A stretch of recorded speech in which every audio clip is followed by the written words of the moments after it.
TDS is an iconically laggy game, and especially with the new update adding probably the laggiest boss fight in gaming history, that kind of begs a question. Why exactly is TDS so laggy?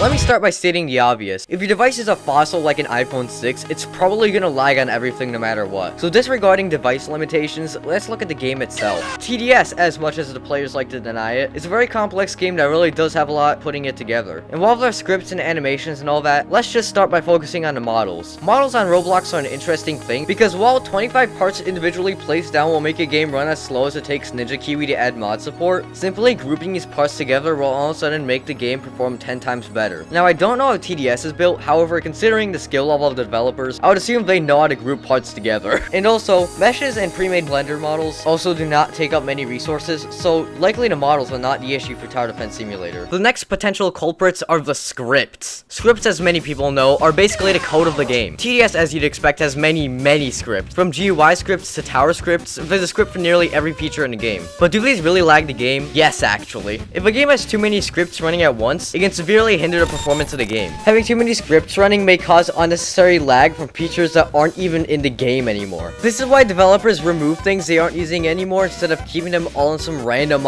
room in the lobby. That's why developers don't keep every single unused asset in the game. It can build up and cause a lot of stress, creating lag. Even though it seems that the developers do a relatively good job at removing unnecessary features in scripts, script lag is inevitable. Scripts very well may be the issue, however, there's one more thing I want to talk about that may be the true culprit behind TDS's lag issue. That thing I'm talking about is animation. Animation is by far the worst thing in Roblox, performance-wise. In my experience, animation has totally caused the most lag. Before you scream at me about the other very apparent things related to TDS's wave structure, I'll get to that later. For now, animation. The thing with TDS's animation is that it's everywhere. You never think of this, but everywhere there's animation. The GUI, the towers, the enemies, heck, the leaves, this door, this statue. When you really look at it, nearly everything has an animation. When there's so many animations, there's bound to be some lag. Everything is moving. Maybe this is why I'm addicted? Not important. What matters is that everything moves. So when you have a lot of enemies moving with all their own animations, there's a slideshow. I've mentioned TDS looking like a slideshow, so here's an actual TDS slideshow.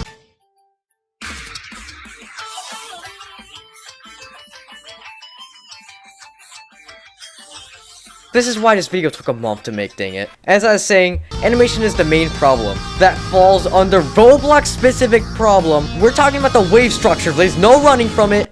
Oh wait, particles. Okay, they're a thing too, but they don't happen enough to have that much of an impact. The wave structure! TDS tries too hard to be TDX. Wait, wrong script, oops. Well, they do, and TDX is known for their bad, and intentionally attention-grabbing, wave structure to attract players and increase dopamine production in the brain. The wave structure spams enemies now. Good job, TDS, you're so original. So yeah, quite simple actually. TDS likes to spam enemies nowadays, and while it sure does look cool, jeez, is it terrible for your frames. Why does TDS look like this? What happened to optimization?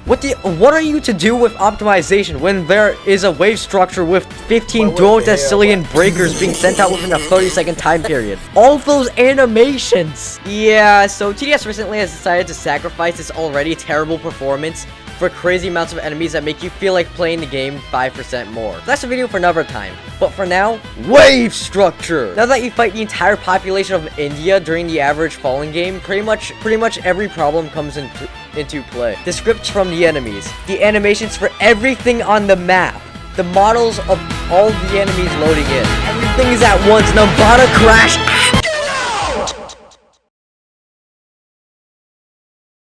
How can we combat this? Well, you see, the content farmer, strategy YouTubers, beat me to this as they always do. And there's a Steam application that costs $7. And I know 90% of my audience is not above the age of 10. And I'm not trying to get anybody grounded. So money's out of the picture. What do you do?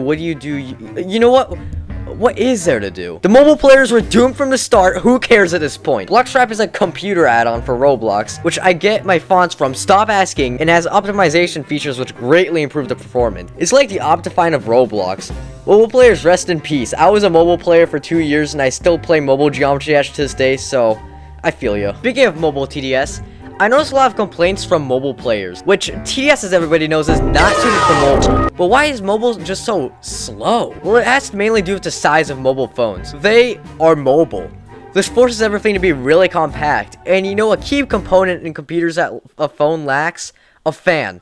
Why do I mention a fan? I don't know, I'm rushing a script from here. I have a day to finish this video I've been editing for like 3 hours now. But just the example of a fan shows the heavy limitations of a phone. They're restricted severely by their size, and they just always run the risk of overheating. Applies to everything mobile, even laptops to an extent. Tablets do perform mostly better than phones, but it goes not all that deep into why.